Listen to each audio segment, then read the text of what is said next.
네, 앉아서 말씀드리겠습니다. 이 자리에 오기를 참 잘했다 생각합니다. 우리 더불어민주당의 미래가 아주 밝고 희망에 가득 차 있는 광경입니다. 저는 여야 협치에 대해서 여덟 후보님들의 말씀 잘 들었는데요. 당의 입장은 달라도 또 대표 간의 인간적 신뢰가 협치의 중요한 요소가 아닌가 생각합니다. 잘 아시다시피 제1야당 자유한국당의 김병준 비대위원장 체제가 됐는데 이 김병준 비대위원장과의 인간적 신뢰에 대해서 한 말씀씩 좀 듣고 싶습니다. 한 분을 정해 주셔야 됩니다. 한 분을요? 죄송합니다. 예, 시간 관리 때문에. 그러면 제일 먼저 답변하시는 분께 기회를 드리겠습니다.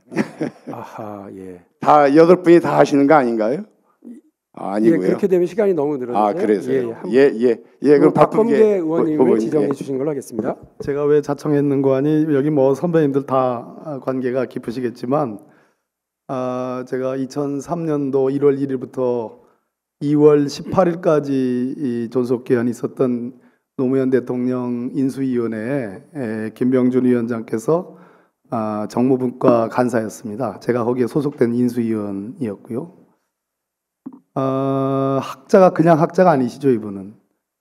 굉장히 자기 철학이 뚜렷하고 그립도 세고 특히 지방 분권에 대한 의지는 뭐 굉장히 높죠. 전 비교적 굉장히 개혁적인 분으로 생각했습니다. 그 당시 제가 나이가 39이었는데 정말로 저는 개혁적인 판사로 만나 뵀던 분인데요. 그분이 오늘날 이제 자유한국당까지 가셨는데 분명히 지역위원장들을 절반 이상은 물갈이를 할 겁니다. 그리고 새로운 인물들로 포진시킬 겁니다. 전문가 스타일로요. 그런 차원의 대비를 해야 되는데 제가 개인적인 그런 신뢰관계 같은 것은 갖고 있습니다. 예, 고맙습니다. 제가 미리 말씀을 못 드렸네요. 그 후보 한 분을 지정을 해서 이렇게 질문을 해주시면 고맙겠고요. 그리고 질문 시간도 가능하면 1분 내로 진행을 해주시면 고맙겠습니다. 다음 질의해 주실 용기 있는 초선 의원님.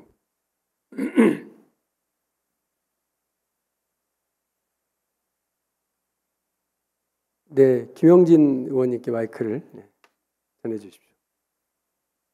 앉아서 질의하는 거라서요.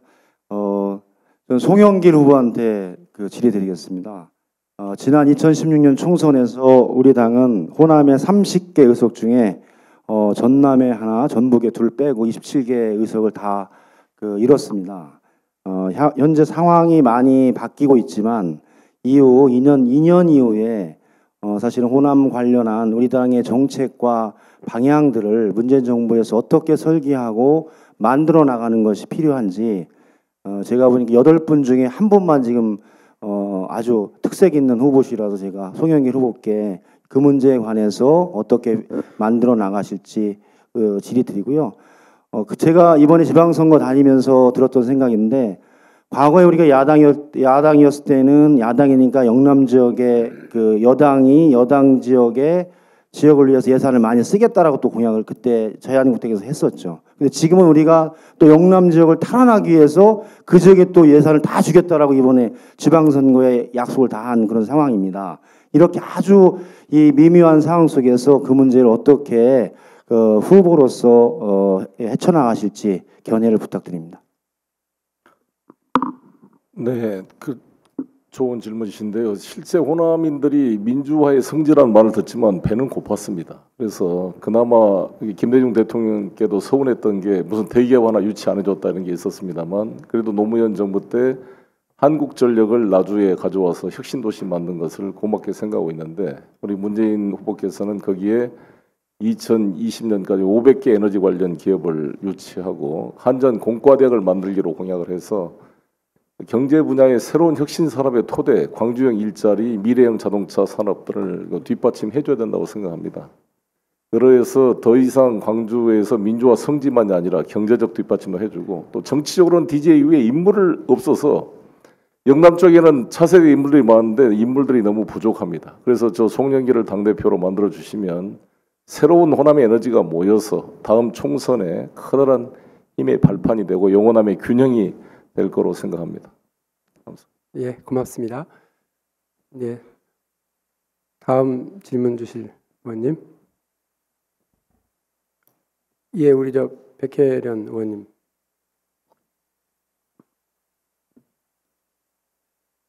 네, 저도 앉아서 하겠습니다. 사실 아까도 사회에 보시는 박영준 의원님이 물으셨는데 사실 한 분도 제대로 사실은 대답을 안 하셨습니다. 그 여성 30% 의무 공천과 관련해서 당헌에 분명히 강제적 규정으로 되어 있습니다. 그러나 단 한 번도 이미 강제적 규정으로 되어 있는데요. 단 한 번도 우리 당에서 그 30% 의무 공천을 지킨 적은 없습니다. 당헌에 돼 있음에도 항상 그 문제가 될 때는 당규를 통해서 그것을 빠져나가거나 선언적인 규정에 그치는 것으로 해석을 하면서 빠져나갔습니다. 그래서 저는 길게 말씀은 아니고요. 지금 후보님들이 한 분도 제대로 안 하기 때문에 당원 여성 30% 의무 공천장을 지키겠다, 안 지키겠다 이 단답형으로만 한번 확실하게 얘기해 주시기 바랍니다. 아직 이게 더 서러웠죠. 제가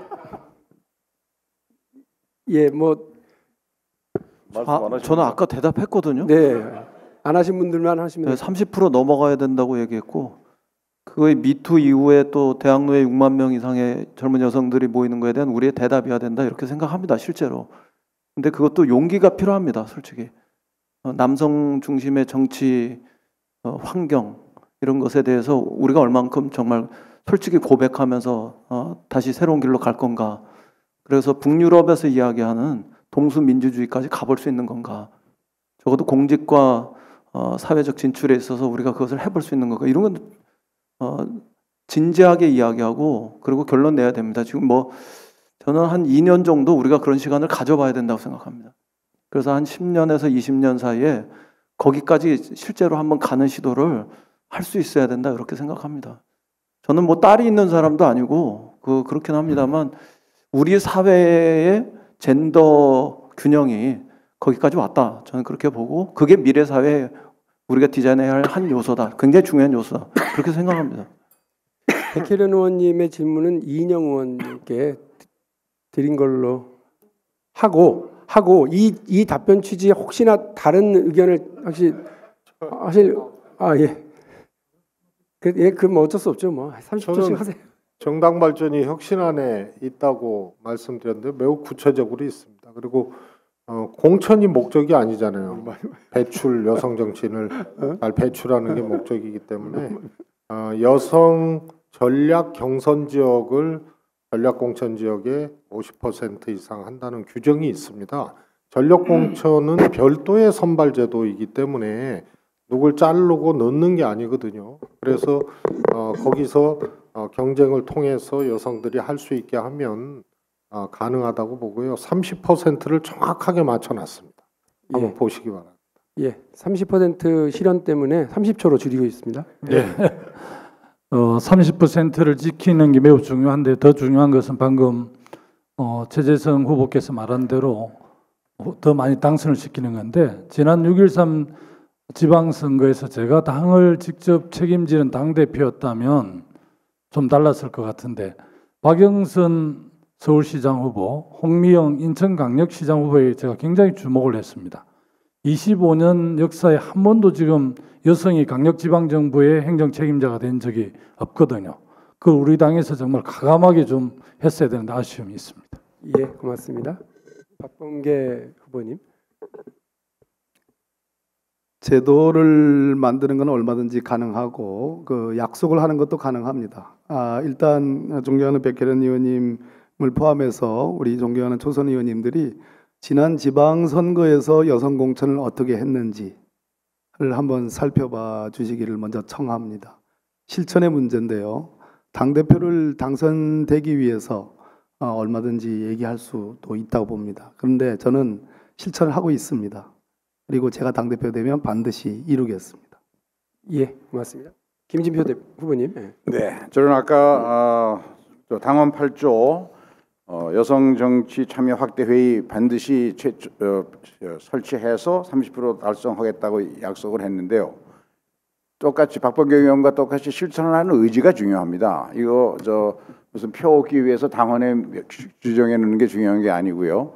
저는 이번 지방선거에서 저희 지역의 도의원 2사람 다 여성, 그다음에 시의원 전원 가본을 여성으로 해서 전원 당선시켰습니다. 그래서 가본들이 나본을 도와서 남성과 함께 다 전원 당선시켰습니다. 예. 그 의지를 가지고 실천하겠습니다. 감사합니다. 송영길 후보님.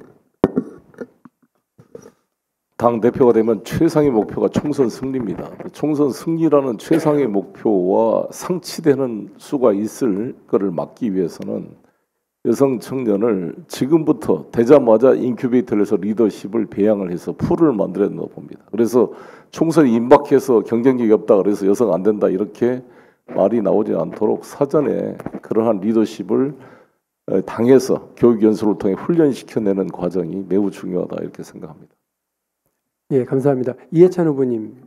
예, 저는 30%를 공천한 것이 가능한데요. 그렇게 하려면은 지금부터 좋은 후보를 많이 영입을 해야 됩니다. 막상 후보가 영입이 안 돼 있고 그 선거에 임박해서 30%를 채우려고 보면은 경쟁력이 없어서 당에 맞은 그 의석 숫자가 줄어드는 그런 그 우를 범하기 때문에 강력한 의지로 30%에 맞는 그 여성 후보감을 영입을 하겠습니다. 네, 고맙습니다. 마지막으로 이종걸 후보님께 말씀 듣겠습니다. 예, 좀 전에 말씀드린 것처럼 저희 공천에 있어서 대표성의 불균형이 불편한 진실입니다. 그게 가장 대표적인 것이 여성 30%를 지키지 못하는 것입니다. 여성 30%를 지키기 위한 방법까지 제시했습니다. 지금까지 법률가나 정당인 기타 과대 대표되어 있는 사람들을 과소 대표인적으로 대체하는 것입니다. 해외 동포인, 기업인, 또 여러 기업인, 경제인, 과학기술인 그들을 30% 여성으로 함께하면 30%를 할 수 있다라는 방법을 제시했습니다. 예, 고맙습니다. 아이고 이거 저 원래 룰을 깨고 이렇게 모든 후보님의 말씀을 다 듣게 돼서 신창현 의원님께 조금 죄송합니다. 예, 그럼에도 불구하고 양해해 주시면 고맙겠습니다.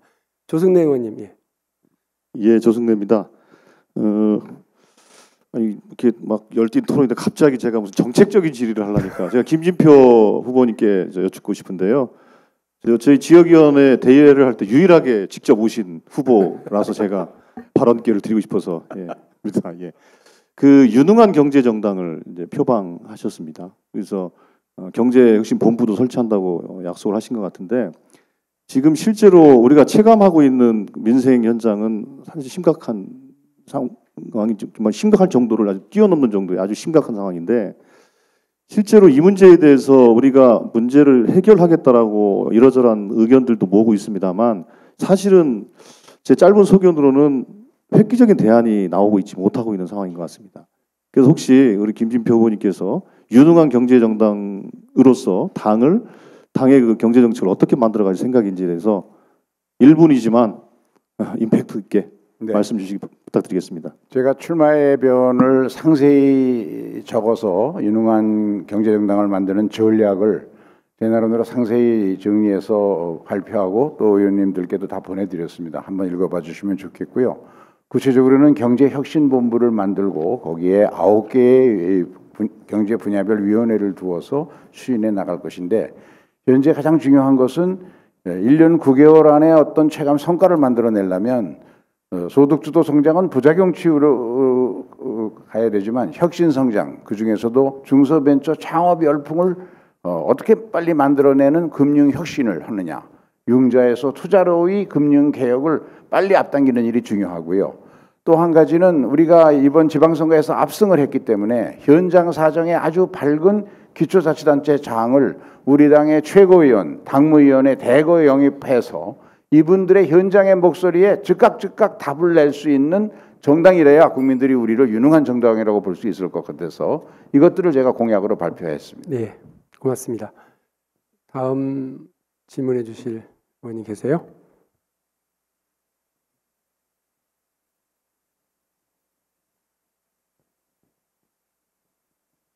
네, 예, 김혜영 의원님, 예.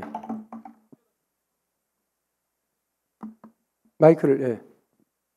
답변을 한 번도 안 하신 후보님이 어느 분이신가요? 제가 한 번도 안 하신 분한테 여쭤봐야 되는데. 그런 질문하지 마시고 그냥 지적을 하세요. 예, 우리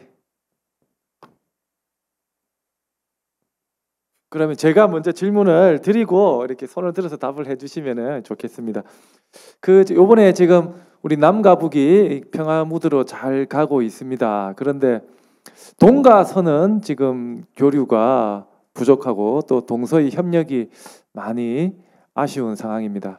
어떻게 하면은 이 동서의 교류와 협력을 통해서 우리나라의 경쟁력을 향상시킬 수 있는 방안이 있는지 여쭙습니다. 지적을 해주세요. 네.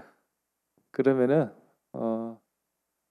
예, 손을 드셨으니까 우리 김진표 우리 후보님. 예. 네, 뭐 여러 가지가 있겠습니다만 저는 지방자치가 20년이 됐는데 너무 자치단체가 작은 규모로 나뉘어져 있어서 충분한 토론을 통해서 우리가 개헌 논의를 할 때에 정말 지방자치 체계를 개편하는 방법으로 해결할 수 있다고 생각합니다. 도시 군읍면 체계가 이렇게 통신과 교통이 발달한 우리나라에 맞는 건지, 규제만 양산하고 한국에서 기업하기만 어렵게 만든 건 아닌가 하는 비판들이 있습니다.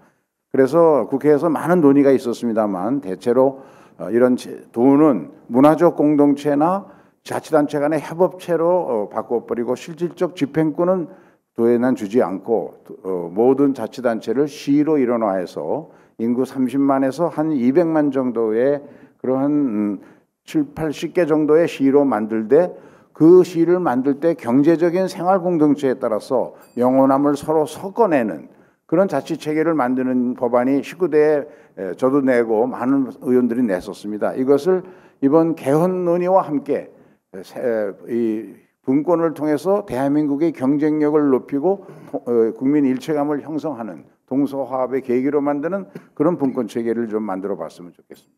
네, 감사합니다. 예, 이훈 의원님 마이크 주십시오.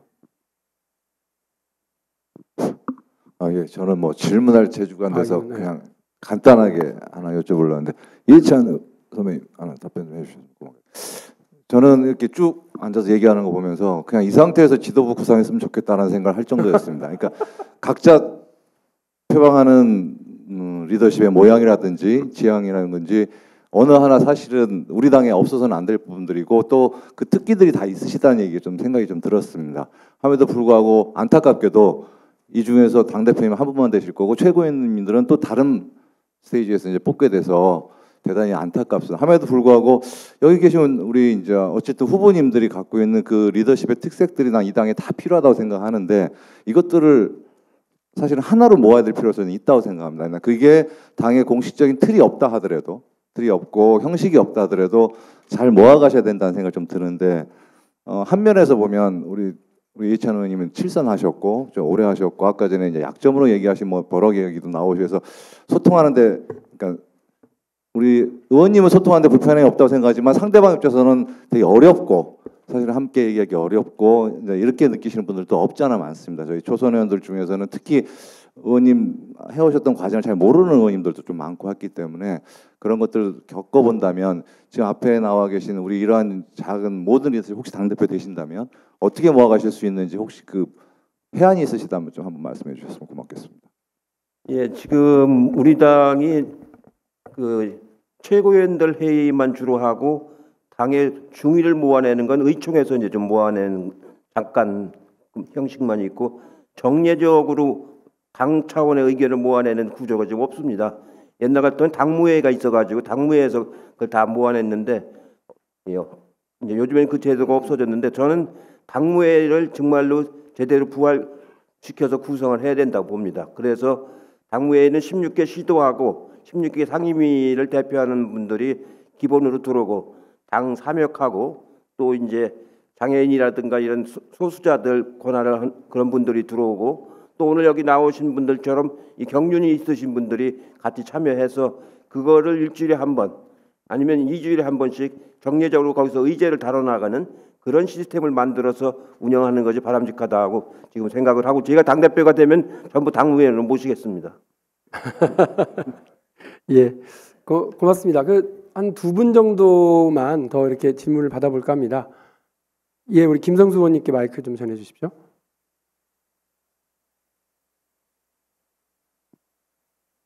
제가 이 질문을 이해찬 후보님께 드리는 게 맞는지 계속 고민했었거든요. 오늘 말씀하시는 거 들어보니까 건강에는 큰 문제가 없는 것처럼 저는 느껴집니다. 말씀 뭐 또박또박 잘 말씀하시는데 그래도 일각에서 건강이 안 좋은 거 아닌가 하는 그런 관측들도 있고요. 그런 부분에 대해서 후보님께서 좀 정확하게 말씀을 해주시고 평소에 체력 관리는 어떻게 하시는지 말씀을 해주셨으면 고맙겠습니다. 예, 건강에는 뭐 이상이 없고요. 찌라시에 그런 게 자꾸 몇 번 나는 바람에 이제 그 얘기가 됐던 건데 뭐 그렇다고 제가 뭐 아주 강철매는 아닙니다. 푸틴 같은 그런 사람은 아니고 그냥 적당한 건강을 유지하면서 공직을 수행하는 데는 아무 지장이 없을 정도입니다. 예, 감사합니다. 또 질문하실 거 있으세요? 예. 우리 임종성 의원님. 예, 한 분. 자꾸 저 토론회 때 왔다 갔다 하시니까 룰을 모르시는 모양인데. 그러게요. 중요한 지적하셔야 됩니다. 예. 우리 박범계 의원님한테 질의하겠습니다. 이 조강특위를 하다 보니까 가장 이슈되는 것 중에 하나가 문재인 정부, 노무현 정부 쓰는 이 여론조사 때요. 그게 가장 이슈가 되는데 실질적으로 이제 본선거 때는 그걸 쓸 수가 있죠. 근데 과연 당내 경쟁에서도 그거를 써야 되느냐 이러한 문제점들이 많이 흘러나오거든요. 요거에 대한 답변을 좀 부탁드리겠습니다. 그때 기억나시죠? 저도 참여했던 우리 중요한 이슈들이었습니다. 이번 지방선거, 그러니까 문재인 대통령의 당선까지 문재인 정부의 높은 지지율은 2016년부터 시작된 촛불혁명의 과정에 있었죠. 그래서 이번 지방선거를 규정 해석을 할 때 특별한 선거입니다. 이런 선거는 앞으로 오기 어렵습니다. 제가 보기에는요. 다음 총선은 정말로 전략적으로 대비하지 않으면 어렵습니다. 그래서 저는 뭐 저보고 친문이냐 물어보면 제가 답을 뭐라고 그러냐면 너 성씨가 박씨냐라고 묻는 거랑 같다고 답을 했습니다. 그러나 이런 식으로 앞으로 선거 치르면 안 됩니다. 그 문제의식 같이 갖고 있고요. 15% 정도 차이가 납니다. 경력을 어떻게 다느냐에 안 다느냐에 따라서 그렇게 그 경력에 의해서 결국은 본선 경쟁력이 좌우되는 그런 선거는 앞으로 없을 겁니다. 그래서 성과에 의해서 우리가 다음 총선을 대비해야 되는데 지금 말씀하신 거 공감하고 있습니다.